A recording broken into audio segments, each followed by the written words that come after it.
Hello everyone, and welcome to the third installment in my Capstone album review series, a collection of videos where I dissect some of my favorite albums using the knowledge I gained in the sound recording and technology program at Montgomery County Community College. If you missed part 3, where I cover the classic Marvin Gaye record, What's Going On, I'll leave a video card for it up here, but without further ado, let's get into it. Today's entry is going to be about one of my personal favorite hip-hop albums of all time and a crucial album within the neo-soul movement of the 90s, Things Fall Apart by The Roots.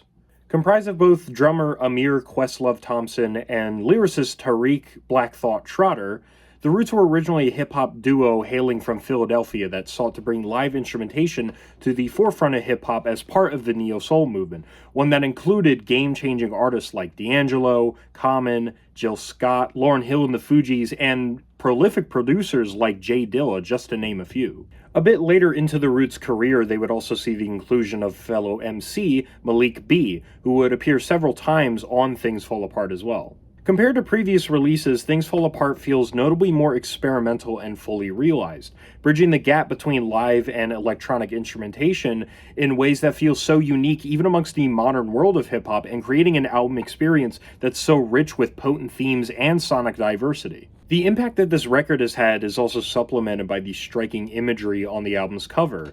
It features a bleak, monotone color scheme over top of a photo of a black man and woman escaping from the police during a riot in the 1960s that took place in Brooklyn, New York. It's an image that carries a striking relevance to the album's themes of class disparity, struggling in the ghettos of Philadelphia, as well as the cycle of neglect and abuse. Outside of these gut-wrenching moments, Black Thought spends a lot of time flexing his incredible wordplay and lyrical chops throughout the majority of the tracks on the album, even showcasing his effortless chemistry with the likes of Malik B, Common, Mos Def, and Dice Raw, all masters of their craft within the Philadelphia and New York areas of that time.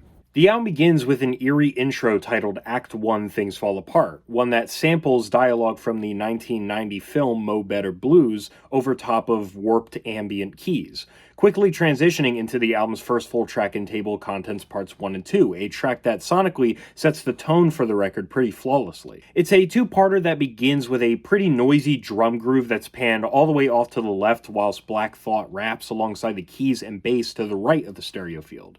It's actually a pretty familiar production technique that we actually covered during the Beatles Revolver review that we did as part of the first entry in this series. The second half features mixing that's a bit more standard, but from the instrumentation end, it still feels unique in how scant it is. All we truly hear is a pretty standard hip-hop drum beat with the occasional short keyboard melody and a very staccato synth bass.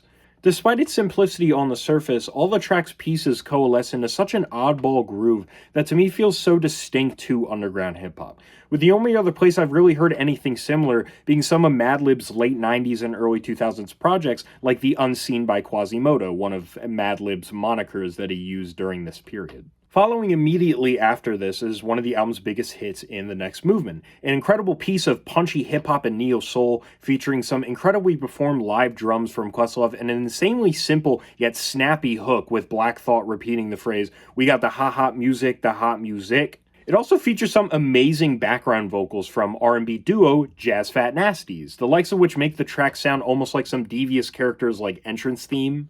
There's also some skillful record scratching from DJ Jazzy Jeff that really fills out the track's rhythm section as well. It's easily one of my personal favorite tracks that The Roots have ever done, and it's one where Black Thought even refers to himself as both the Prime Minister and the Dalai Lama of hip-hop, which, I mean, if you ask me, he's deserving of both of those titles. Step Into the Realm is another track that I find interesting for its production choices. Its instrumental is pretty repetitive, only really featuring a simple drum pattern from Questlove, a repeating keyboard melody, and an easy bass line to go with it. Where it gets interesting, however, is the choice to slowly fade out the instrumental over the course of both Malik B and Black Thought's verses on the track, just for it to immediately pop back up by the time the next line starts.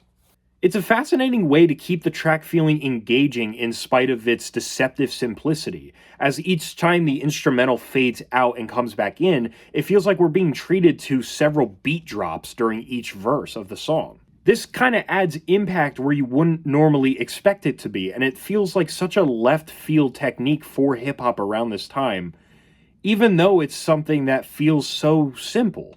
The spark, in a way, somewhat continues the menacing vibes that the next movement had, thanks to its anxious sounding keyboard melody, low fidelity electric guitar parts, and the chilling background vocal harmonies that seep in as the song progresses. Its eerie tone is contrasted quite nicely with the following Dynamite, which is one of my personal favorites of the track list as well, just for how fun and jazzy it is. The repeated walking bass line and guitar lick feel incredibly reminiscent of any of D'Angelo's major projects, which I find interesting considering that he's only credited with doing the keyboards for this record. I'd also be surprised if the super crisp drums weren't a result of the production done by the legendary Jay Dilla, as he is credited as being the main producer of this track. The lyrical chemistry between both Black Thought and Rahani Saeed on this cut is just mind-blowing as well, with certain lines from Black Thought being so rhythmically dense that it starts to make you wonder why Black Thought hasn't been the undisputed king of hip-hop for the past 25 years. I mean, just pulling out an example at random. Thought I keep in line in them upper echelonian, Heineken, hold the rhyme in him, flows reminding them. Cats that hit me up, some shit from back in the past, your half-steppin' ass could never fathom or grasp, of course. Like, come on! Without a Doubt is another oddball cut, with its beat being made up of only a boomy kick, snare, and what sounds like glass bottles, culminating into a purely percussive experience. I also appreciate the Philly-centric hook from Lady B. It's great. Following that up is yet another one of my favorites, and the start of an insane 3-track run on this album, Ain't Saying Nothing New. It's one of the album's smoothest cuts, featuring a laid-back electric guitar riff as the instrumental centerpiece. Splitting up its verses is a very clever key change built on some more staccato notes from the electric guitar, a more powerful low-end presence, and these awesome reversed synth sounds that add this ethereal nature to the track's overall picture. It's also the first of a few cuts that feature Philly MC Dice Raw, a very frequent collaborator with The Roots and someone who effortlessly matches Black Thought's energy on this cut, coming through so clear and even aggressive on all of his verses. The second track in this incredible 3-track run is the duo cut Double Trouble between the legendary New York City rapper Mos Def, now known as Yasin Bey, and Black Thought.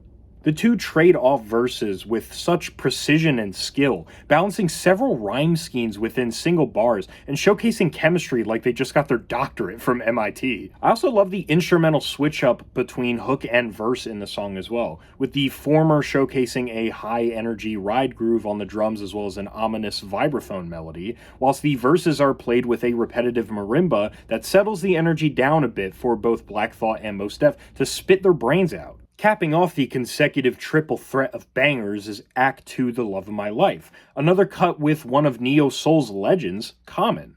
It's another smoother track on an instrumental front, largely being comprised of live drums, snaps, claps, a slick bass line, constantly warping keys, repeated vocal samples, and even a string section at the back end of it. Black Thought and Common spend their time on the track showing their appreciation for hip-hop as a genre, and its importance in their formative years, eventually molding them into the people they are today. It's all written as if hip-hop is a woman of interest, leading to some incredible wordplay between the two of them playing around with this theme.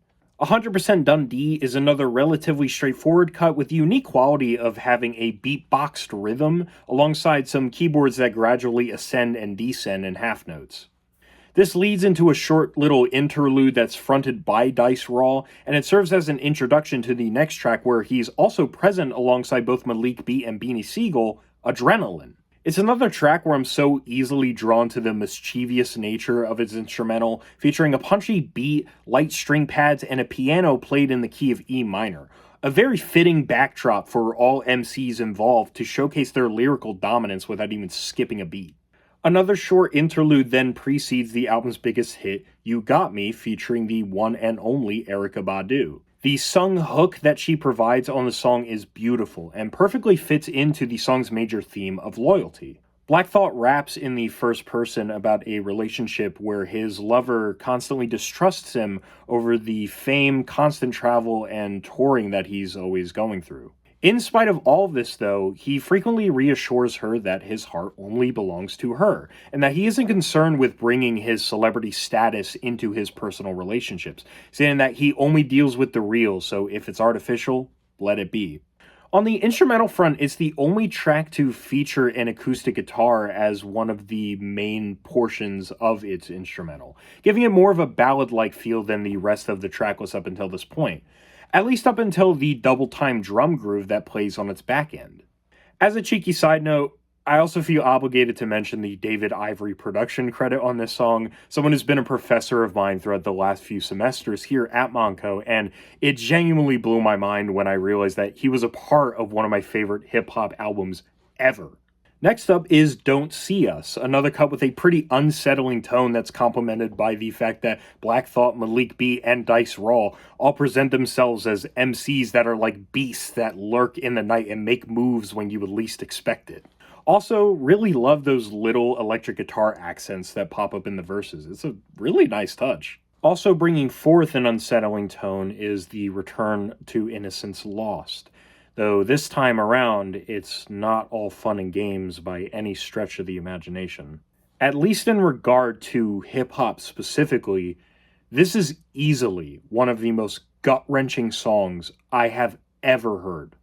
The only vocals on the track are performed by spoken word artist Ursula Rucker, reciting a devastating poem that tells the tale of a child who was forced to witness his own father sink into the habits of alcoholism, infidelity, and domestic abuse. This then causes the child to view his own mother as weak as a result of countless familial quarrels, and in an attempt to gain some sense of control over his life, finds honor within local gangs, eventually leading to a devastatingly early death. Backing all of this is a chilling acoustic guitar, what I believe to be a lightly struck vibraphone, and a reversed pad of keys, a musical backdrop that brings forth sonic imagery of childhood in such a way that it gives the track several times as much emotional impact that it would have had otherwise. I mean, I don't think I've ever listened to it without crying or at least tearing up. It hurts like nothing else I've ever heard in the vast world of hip-hop albums. Closing out the album is the last of this album's acts, that being Act 4, The End. Its name being more of a question than anything is quite fitting, given that even though you really want this album to end on an emotional high point, it decides to subvert expectations completely once again. Instead, we're given another rap-heavy cut, while not outwardly devastating in the same way that the previous track was, still sounds mysterious and unsettling on an instrumental front, featuring one of, if not my favorite keyboard parts of the entire album. It makes for one of the coolest and most fascinating closers in any hip-hop record I've ever heard. It's such an unexpected twist, and something that very few others aside from the Roots could pull off nearly this well. Things Fall Apart remains as an exceptional and standout mixture of hip-hop and neo-soul to me. There isn't another album that sounds quite like it, and the Roots have shown us time and time again through future releases like Phrenology and Undone that they always intend to push boundaries with their music. I would imagine that's part of the reason why the backing band is still active as Jimmy Fallon's Tonight Show band today. Everything from the constant adventures and experimentation the album embarks on to the insane lyrical talent that Black Thought, Malik, and all their collaborators showcase keep me coming back, and I end up walking away with more appreciation for it and its place in Philadelphia music history every single time. I hope you guys enjoy this one as much as I do, but if you don't, or even if you do, let me know what you think down in the comments below. We're going to be continuing our dissection of hip-hop albums with the next installment, and it's another of my personal favorites from the 90s specifically, so stay tuned for that one. With that cliffhanger, I'm going to end things here. Thank you guys for tuning in, and I will see you all next time.